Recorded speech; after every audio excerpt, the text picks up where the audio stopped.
plan of his own, a Green New Deal, a $16 trillion plan on how to fight climate change. Joining me now, Democratic presidential candidate, Senator Bernie Sanders, independent from Vermont. Senator, it's a long plan. It's like, it's pages and pages, and I read it today.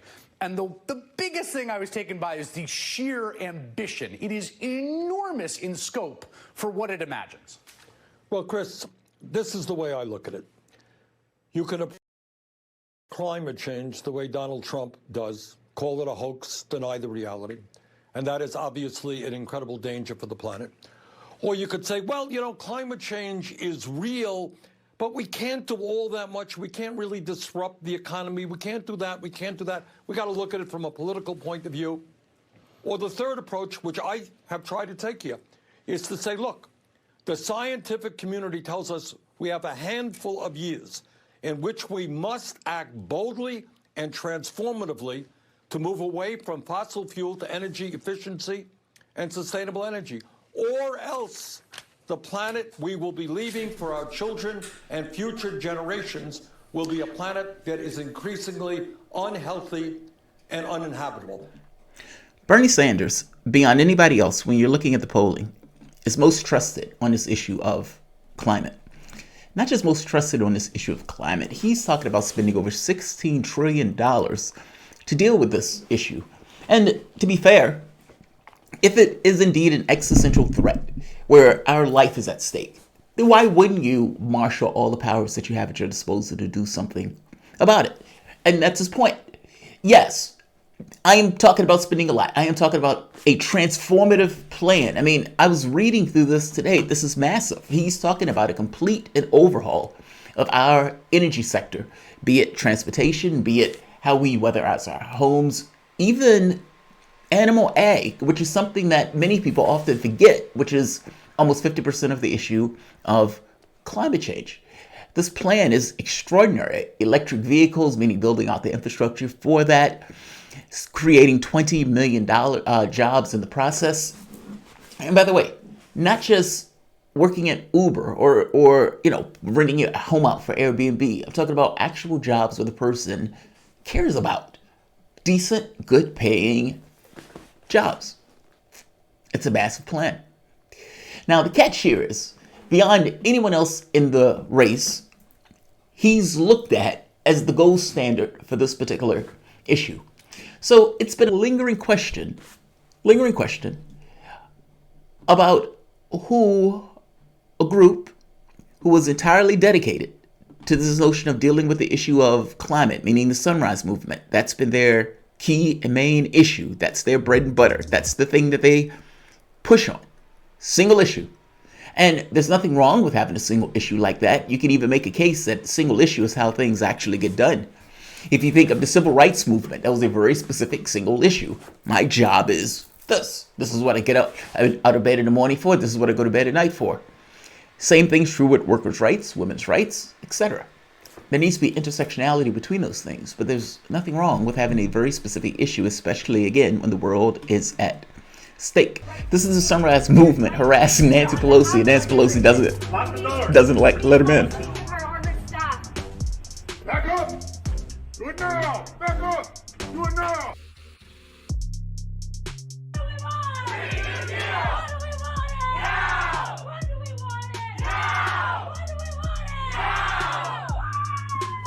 Wow! I love that. She could have just did that. They should have did that for 5 minutes. They have been very strident on this issue. They've been awesome on this very particular point. And again, why not? They're the ones that are going to inhabit this world that our scientists, the people who literally explain our world to us, are saying is on the brink. And it's getting that much more strident in those proclamations of on the brink, on the brink. You can even make an argument that we've gone over the brink. This is just kind of resolution of sorts. My point is, they've been very particular on this issue. So the question becomes, who on earth is the Sunrise Movement going to endorse? They were flirting with Warren for a little bit, but eventually they came back home. Welcome to the soapbox.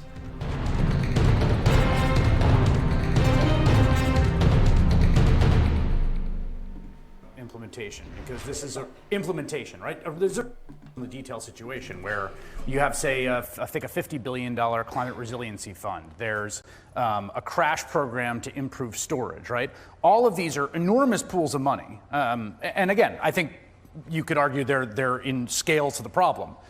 But you're talking about administering this at a level that hasn't been done since World War II.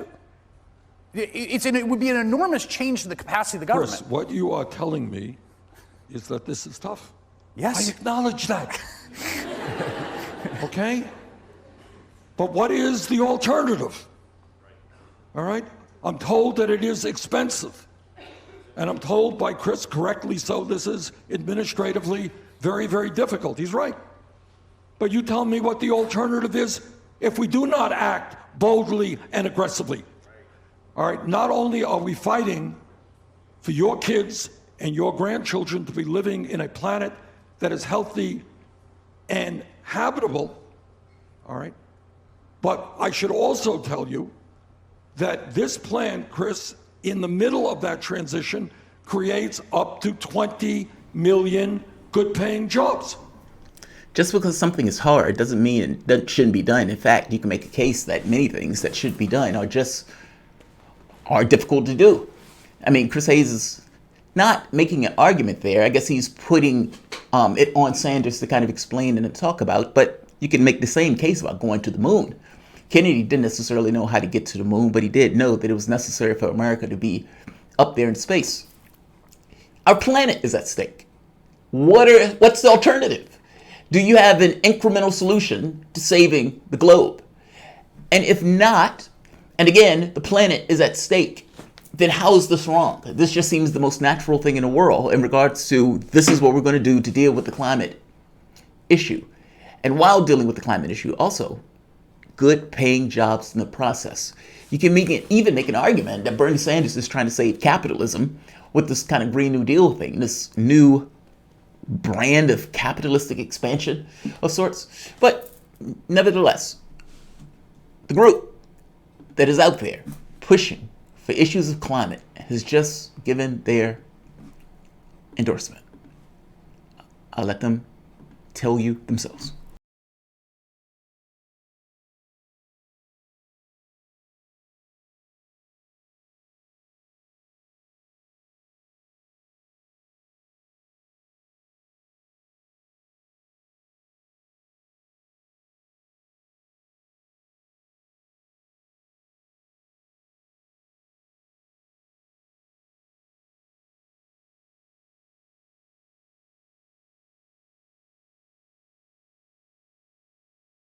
Director for Sunrise Movement. We're endorsing Bernie Sanders for president because he has proven again and again and again that he understands this issue. He understands its scope.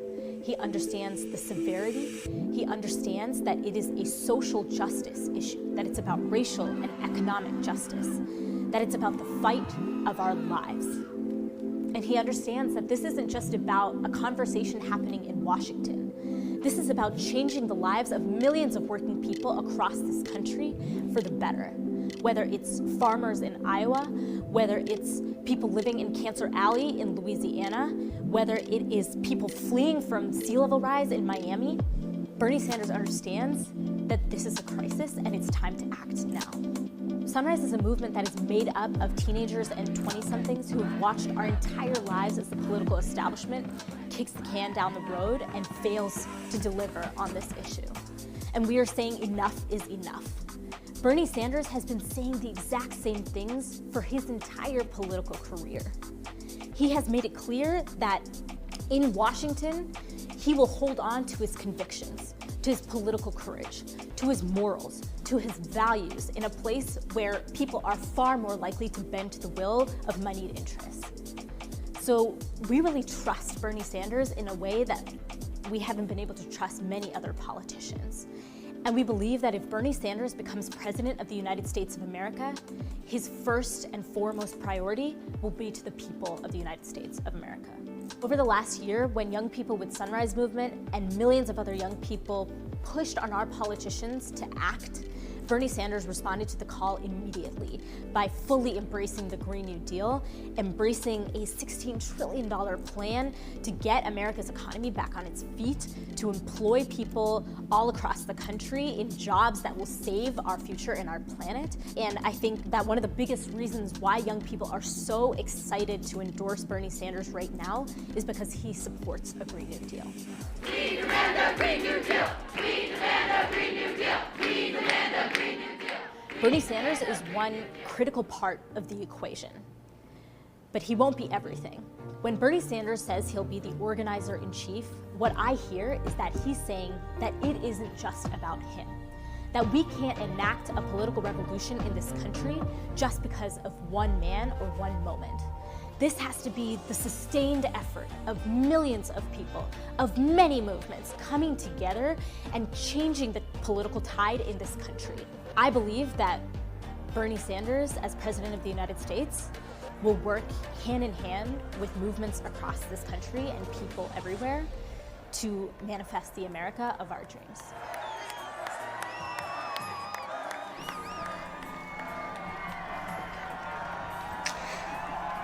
There are two important points in this video, and it's a good video. I like it. First one, the Sunrise Movement is endorsing one Bernie Sanders. Well, that's excellent. Great. Welcome to the team. It makes all the sense in the world. It's a younger organization. Not to mention, Sanders is more trusted on the environmental issues. He's a viable candidate. Elizabeth Warren has fallen like 14 points in the polls. So it seems like it's between him and it's between Biden. And I got to be honest, even if it wasn't, he's the guy. Meaning, he's the person that is the most trusted on this very specific issue. He's a true believer. And because he's a true believer, everybody else is terrified of him. But at the very least, this is your guy. That's the first point. Second point, sustained. Sustained. As I was reading through this plan today, one of the things that dawned on me very clearly and very quickly, FDR had 4 terms. Now, in one of those terms, he died, so fair enough, so he didn't get the entirety of the 4th term. And there was also the issue of World War II, so fair enough, there was that. But what Sanders is talking about here is a full-blown transformation of the energy sector. This is huge. 20 million new jobs, 100% renewable energy for electricity and transportation no later than 2030, and complete decarbonization of the economy by 2050 at least, ending unemployment by creating 20 million jobs, directly invest a historic $16.3 trillion, a just transition for workers, infinitely important. If you cut somebody's job, even if it's in a sector that is problematic and creating cancer, they will hate you for it. It doesn't matter that the job is creating cancer. It doesn't matter that the job is destroying the world. It's their job. It's what they use to feed themselves. And you can't just tell them to go be coders. That doesn't work. You have to allow these people a just transition into something else. Just saying. Declaring climate change a national emergency, saving American families money, supporting family or small farms by investing in ecological, regenerative, and sustainable agriculture. And this, he talks about even local farming. This is massive. It's massive. And in order to do something like this, you're going to require a large number of people in order to make that work. Those people are jobs. That's kind of the point. The jobs just become natural just by virtue of the plan itself. In order to do something, it's almost like if the government said, we're going to build a massive elevator to the moon. And somebody says, do we need it? Yeah, we're going to build it. And it's going to take billions of people to do it, or millions of people to do it. Well, those people are going to have jobs. Whether or not the thing is necessary or not is almost irrelevant. It will create jobs. My point here is this is necessary. This is something where you can make a case for it that says, yes, saving the planet is a worthy pursuit. Or at the very least, having due diligence and trying our damnedest to be good stewards of this planet, seeing it's the only one we currently inhabit. The plan is massive. Sustained is the other word. Sustained. It's going to take more than one presidency. Whoever Sanders chooses as a vice presidential pick, depending, that's assuming Sanders even wins, will have to be able to carry the load in implementing the same program. Meaning this is not something that happens over 4 years. This is something that happens over the next 20 years. I mean, we're talking about a 10, 20-year program. One man can't do it. It takes a sustained movement. Sunrise Movement endorses Bernie Sanders. Good job, Sunrise Movement. Like, share, subscribe.